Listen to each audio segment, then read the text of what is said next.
નમસ્કાર ખેડૂત મિત્રો, મારું નામ છે અલ્કેશ પટેલ અને આપણી યુટ્યુબ ચેનલ છે ખેતીની વાત મારું ગુજરાત. આપણી દુકાનનું નામ છે મિત્રો Hindustan Agro Seeds Kalavad, proper Kalavad, તાલુકો કાલાવડ, જિલ્લો જામનગર. મિત્રો તારીખ થઈ છે આજે મિત્રો 12/4/2025. તો મિત્રો વાત કરશું આપણે કે આવનારી હવે ચોમાસુ સિઝનની તૈયારીઓ ચાલી રહી છે. કપાસના બિયારણની ધીમે ધીમે સપ્લાય અમુક કંપનીઓ કરવા લાગી છે. તો તમામ ખેડૂત મિત્રોને વિનંતી છે કે કોઈ પણ જાતની ઉતાવળ કર્યા વગર, એકય કંપની પાસે માલ ખૂટી જવાનો નથી, બિયારણ મળી રહેશે બધાને. બધી જે પણ પ્રકારની વેરાયટીનું વાવેતર કરવું છે બધી જાત જે છે આપણે મળી રહેવાની છે. ખોટી કોઈ જાતની ઉતાવળ ન કરતા અને અંદાજિત વાવેતર ન કરશો, આવી એક મારી તમને અંગત ભલામણ છે. મારે બધી કંપનીની જાહેરાત કરવાની જ છે, બધી કંપનીનો માલ વેચવાનો જ છે. તમારા વિસ્તારમાં, તમારા ગામમાં, તમારા નજીકના સેન્ટરમાં, આજુબાજુના ખેતરમાં કે આજુબાજુના વિસ્તારમાં જે પણ સારી વેરાયટી થતી હોય આનું વાવેતર કરવાનો આગ્રહ રાખજો. સોશિયલ મીડિયાનો સમય છે, સારી બાબત છે, સારી વાત છે. સોશિયલ મીડિયા થકી સતત એકને એક વસ્તુની જાહેરાત કરતા હોય એટલે આપણે વિચાર આવે કે ના, આ વેરાયટીમાં કંઈક દમ હશે, કંઈક સારું હશે, તો અંદાજિત આપણે મંગાવી લઈએ. કોઈ 25 પેકેટ મારા મોકલી દેજો કે મારા રાખી દેજો, અથવા આપણે લઈ આવીએ છીએ. આવું બિલકુલ કરશો નહીં. આપણે ગઈ સિઝનમાં પણ માહિતી આપતા હતા કે અખતરો કરવાનો 2-4 પેકેટનો. તમારા દાખલા તરીકે 20 પેકેટ હું વાવેતર કરવું છે તો 5 પેકેટનો ટ્રાયલ કરો. 15 પેકેટ તો તમારી જે છે જમીનને માફક આવે છે, તમારા ખેતરમાં જેનું ઉત્પાદન સારું મળે છે, તમારા એરિયામાં જે વેરાયટી સારી થાય છે આનો આગ્રહ રાખવો જરૂરી છે ખાસ. એટલે ખાસ ખેડૂત મિત્રોને વિનંતી છે. બાકી તો મારે બધી વેરાયટી વેચવાની છે એટલે હું આજે તમને જાદુ એટીએમ ની માહિતી આપીશ, કાલે નવાબની માહિતી આપીશ, પરમ દિવસે સાગર તિલક છે, મુંગટ છે, 301 છે. બધી મારે જાહેરાત તમને કરવાની છે, બધી માહિતી આપવાની છે. મારે બધો માલ વેચવાનો જ છે, બરાબર. એટલે આપણે જે અનુકૂળ આવે છે, આપણે જે વેરાયટી સારી થાય છે, પછી અજીત હોય, રાજા હોય કે પછી જાદુ એટીએમ નું નવાબ છે કે XYZ, કોઈ પણ વેરાયટી આપણા વિસ્તારમાં સારું થતું હોય આવી વેરાયટી વાવેતર કરવાનો આગ્રહ રાખશો. આવી ખેડૂત મિત્રોને નમ્ર વિનંતી છે.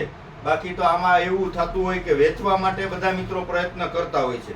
સોશિયલ મીડિયા એવી વસ્તુ છે કે એના માટે કે જલ્દી તમે ખરીદી કરી લ્યો એટલે અમારો માલ બધો વેચાઈ જાય અને તમારે ઘરમાં આવી જાય એટલે તમે શાંતિથી બેસી જાઓ. પણ આમાં કાંઈ ઉતાવળ કરતા નહીં, માલ ખૂટવાનો નથી. શાંતિથી વિચારજો આવનારી સિઝનમાં આપણે કયા ખેતરમાં કયું વાવેતર કરવું છે, એમાં કઈ જાત સારી થઈ હતી છેલ્લા 5 વર્ષનું સર્વેયું કાઢજો અને પછી તમે પસંદગી કરજો. ત્યાર પછી લેજો. બીજી વાત તમને કહી દઉં કે આમાં એક એવી બાબત હાલતી હોય કે પ્રથમ લોટનું લઈ લેવાનું, બીજા લોટનું નહીં લેવાનું, અથવા ત્રીજા લોટનું નબળું આવે કે સારું ન આવે કે મિક્સિંગ આવે કે ન ઉગે કે આવું તેવું ઘણા બધા વિચારતા હોય, કહેતા પણ હોય છે. તો મિત્રો કંપની કોઈ એવા અલગ અલગ લોટનો સારો અને નબળો માલ પેક કરતી ન હોય. કંપનીને કાયમી ધોરણે માર્કેટમાં ટકી રહેવું છે. કોઈ પણ કંપની હોય, જાદુ હોય, એટીએમ હોય કે બાયરની કંપની હોય, 75-76 હોય કે રાશિનું હોય કે પછી અજીતનું હોય, કોઈ પણ કંપની પોતાની નામના ખરાબ કરે નહીં. જે એની પાસે માલનો સ્ટોક હોય, જે બિયારણ એને બનાવેલું હોય એટલું જ એ લોકો પેકિંગ કરી અને સપ્લાય કરતા હોય છે. એની પાસે માલ પૂરો થઈ જાય એટલે પછી ક્યાંયથી લઈ અને સારી કંપની, મલ્ટીનેશનલ કંપનીઓ પેકિંગ કરે નહીં, ના પાડી દે કે ભાઈ અમારી પાસે માલ નથી.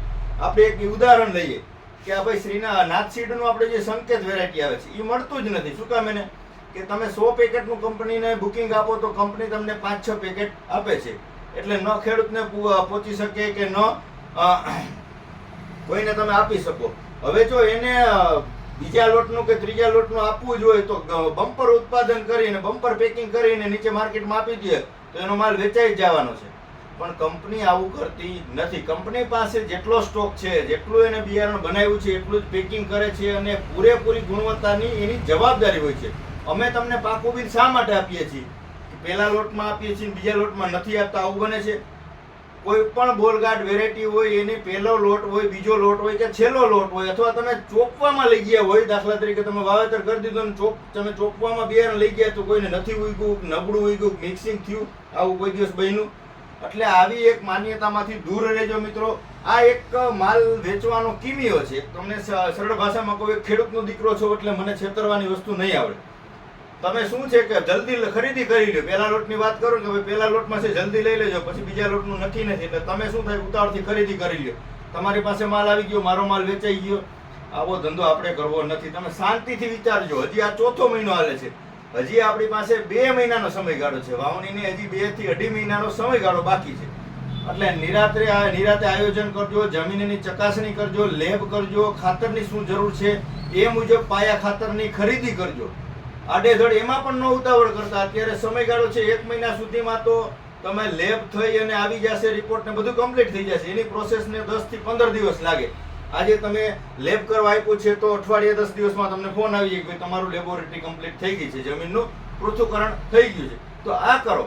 આ થઈ ગયા પછી ખાતરની ખરીદી કરો પાયા ખાતરમાં, કે ભાઈ હવે આપણે કપાસનું વાવેતર, એમાં આખો ચાર્ટ આવી જશે કે તમારે કપાસ વાવવું છે તો પહેલેથી છેલ્લે સુધીમાં પાયા ખાતરથી લગાડી અને પાકે ત્યાં સુધીમાં આટલું ખાતર તમારે એની અંદર આપવાનું છે. તો આ મુજબ ગણતરી કરીને તમે પાયા ખાતરની અને પાછતરા જે ડોઝ કરવાના હોય છે ડોઝની ખરીદી કરો. કેમ કે આપણે આવનારી સિઝનમાં વ્યવસ્થિત એનું જમીનમાં પાકને પૂરતું પોષણ મળે આવું વ્યવસ્થાપન કરી અને ઉત્પાદન વધારવું છે અને ખર્ચ ઘટાડવો છે. એટલે તમારે આ એક કરવાનું છે. કેમ કે આ એક મારા હાથની વાત નથી. આ બધાને હું પહોંચી ન ઉડું, નહીતર તો હમણાં હું ધૂળના બધા તમારા સેમ્પલ મંગાવી લઉં અને યુનિવર્સિટી આપી દઉં તો લેબ પણ થઈ જાય. કોઈ અઘરી વસ્તુ નથી. પણ એમાં જાણકારી મેળવવા તમારે રૂબરૂ જવું પડે, ત્યારે જ તમને સમજાશે. હું તમને લેબ કરાવી આપીશ ને તમને મોકલી આપીશ, કાંઈ ખબર નહીં પડે. કાગળિયે તમે ઘરમાં મૂકી દેશો, વાત પૂરી. કોઈ ખોલીને જોતું નથી. એટલે તમને તમારા નજીકની યુનિવર્સિટીમાં જુનાગઢ છે કે દાંતીવાડા છે કે XYZ તમારે જે યુનિવર્સિટી નજીક થતી હોય સારી લેબ કરાવવાની છે. એમાં તમને પાણીની લેબોરેટરી થઈ જશે, ધૂળની લેબોરેટરી થઈ જશે, પછી આખો એનો ચાર્ટ આવશે. એ 3 વર્ષ સુધી તમને કામ આવશે. 3 વર્ષ દરમિયાન તમારે શિયાળુ વાવેતર કરવું છે તો એનું આખું લિસ્ટ તમને આવી જશે, કેલ્ક્યુલેશન આવી જશે કે ભાઈ 15 કિલો નાઇટ્રોજન આપો, 30 કિલો ફોસ્ફરસ આપો અને 20 કિલો પોટાશ આપો. આખું એનો ચાર્ટ એની અંદર આવી જશે. એ તમને તમે જ્યારે લેબ કરાવશો ત્યારે ત્યાં તમને સાહેબ આખું બધું સમજાવી દેશે. અને છતાં ન સમજાય તો તમે મને ફોન કરી શકો છો મિત્રો. એટલે તમને નિરાતે કહેવાનો મારો મતલબ એટલો છે કે શાંતિ રાખજો, કોઈ ઉતાવળ કરતા નહીં. બધી વેરાયટી મળી રહેવાની છે અને ગેરંટીથી આપીશ હું તમને. કદાચ તમે પહેલા લોટનું લ્યો, 15 દી મોડું લ્યો, 25 દી મોડું લ્યો, વસ્તુ બધી ગેરંટેડ આવશે. આપણે પાકા બિલથી વેચવાનું છે એટલે પહેલા બીજા લોટનું ભૂલી જાજો. નિરાતે વિચારજો કે આપણા વિસ્તારમાં શું સારું થયું છે છેલ્લા 4-5 વર્ષમાં. આવું વાવેતર કરજો, નવું અખતરા કરજો, પણ એમાં થોડુંક લિમિટેડ રાખજો. એટલે આવનારા સમયમાં હજી ઘણી બધી વેરાયટીઓ આવવાની છે.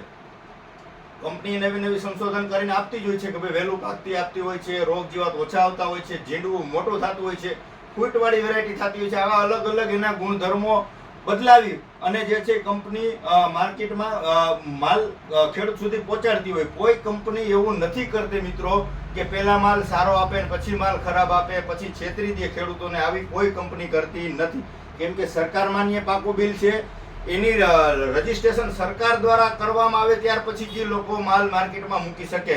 એમને આડેધડ પેકિંગ કરીને કરી શકે નહીં. એનું જર્મિનેશન જોઈ લઈએ, સરકારમાં એનો રિપોર્ટ મોકલે, સરકાર ઓકે કરીને મોકલે ત્યારે એ લોકો પેકિંગ કરીને આપણા સુધી માલ પહોંચાડતા હોય છે. એટલે કોઈ જાતનું એમાં બીક રાખ્યા વગર શાંતિ રાખજો, નિરાત રાખજો. બધી વેરાયટી મળી રહેશે, મારી પાસે મળી રહેશે, તમારા નજીકના સેન્ટરમાં મળી રહેશે. તમે જ્યાંથી ખરીદી કરો છો ત્યાંથી પણ મેળવી શકો છો. અને આપણે પણ ઓનલાઈન જે છે રજીસ્ટ્રેશન આપણે બુકિંગ કરીએ છીએ. અને ન બુકિંગ કરાવો તો કાંઈ જરૂર નથી. જ્યારે માલ આવશે આપણે વોટ્સએપ દ્વારા માહિતી આપશું, વિડીયો બનાવીને માહિતી આપશું. તમારે જે વેરાયટી જોતી હોય ફોન કરીને લખાવી દેવાનું, તમને માલ મોકલી આપવામાં આવશે. આમાં કોઈ અઘરી વસ્તુ નથી. બધું પાકા બિલથી આપવામાં આવશે. બધી પૂરી જવાબદારીથી માલ વેચવાનો છે. હું એકેય મને ખ્યાલ નથી, મને અનુભવ નથી, મેં એનો જોયું નથી એનું ક્વોલિટી. એવી વસ્તુના આપણે કોઈ જાતની માહિતી આપવાના નથી. મને જેના રિઝલ્ટ જોયેલા છે, મને જે વસ્તુ સારી લાગે છે, જે પ્રોડક્ટ સારી છે, આની આપણે ખેડૂતોને ચોક્કસથી માહિતી આપશું. ખેડૂત છેતરાય આવો આપણો એક પણ પ્રયત્ન નહીં હોય. આપણે માત્ર ધંધો કરવા માટે માહિતી નથી આપતા, યુટ્યુબમાં ચેનલમાં વિડીયો નથી બનાવતા. એક ખેડૂતનો દીકરો છું એટલે ખેડૂતને ફાયદો થતો હશે આવી મારી માહિતી હશે. મારે નથી ધંધો કરી લેવો કે તમે મારી પાસે મળશે, મારી પાસે જ લેવા આવજો, મને માહિતી માટે ફોન ન કરતા મારી પાસે રૂબરૂ આવજો, આવી મારી કોઈ પણ અપેક્ષા નથી, કોઈ પણ આશા નથી. તમે મને ગમે ત્યારે ફોન કરી શકો છો. તમારા નજીકના સેન્ટરમાંથી બધી વસ્તુ લઈ અને વાપરી શકો છો. સારી વસ્તુ વાપરવાની છે, ગુણવત્તાવાળી વાપરવાની છે, બિલવાળી વાપરવાની છે અને આંધળો વિશ્વાસ કરીને વાપરવાનું નથી. આ એક કાળજી ખાસ રાખવાની છે મિત્રો. એટલે બધી વેરાયટી આપણી પાસે પણ મળી રહેશે. ખોટી કાંઈ ઉતાવળ કરતા નહીં.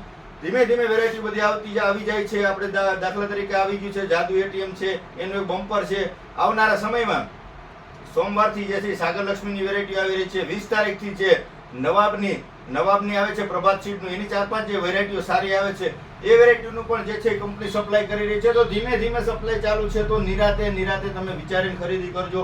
સીધું આવ્યું ને સીધું લઈ લેવું, કાલે કાંઈ વાવી દેવાનું નથી, 2 દિવસમાં વાવણી થઈ જવાની નથી, 2 મહિના તમારી ઘરે પડ્યું રહેવાનું છે. તો પછી શાંતિથી વિચારો. વાવેતર લિમિટેડ છે એટલે કોઈ કંપની પાસે માલ ઘટી રહે કે ઓછો થઈ જાય કે નહીં મળે કે આવું કાંઈ છે નહીં. તમે શાંતિથી વિચારીને ખરીદી કરજો, આવો મારો આગ્રહ છે. ન સમજાય, કાંઈ પણ વિશેષ માહિતીની જરૂરત હોય, કોઈ પણ બિયારણની કોઈ પણ કંપનીનું ક્યાં મળશે કે કઈ વેરાયટીનું વાવેતર કરું, તો ચોક્કસથી તમે માહિતી મેળવી શકો છો. મિત્રો, આપણા નંબર ડિસ્ક્રિપ્શનની અંદર આપણે આપી જ છીએ, 9945454050 ઉપર તમે ફોન કરી અને વિશેષ માહિતી મેળવી શકો છો. આપણી પાસે રૂબરૂ મુલાકાત કરી શકો છો અને ઓનલાઈન માલ મંગાવી શકો છો. આપણે કુરિયરનો 1 પણ રૂપિયાનો ચાર્જ લેતા નથી. 900 રૂપિયાથી પાકા બિલથી આપણે માલનું વેચાણ કરીએ છીએ. તમે અહીંયા લેવા આવો તો પણ ભલે, અને તમે કોઈ પણ જગ્યાએ મંગાવવા માંગશો તો તમને 900 રૂપિયાથી તમારા ઘરે બેઠા માલ આપણે મોકલાવી આપશું. મિત્રો, બસ રજા આપશો. જય જવાન, જય કિસાન.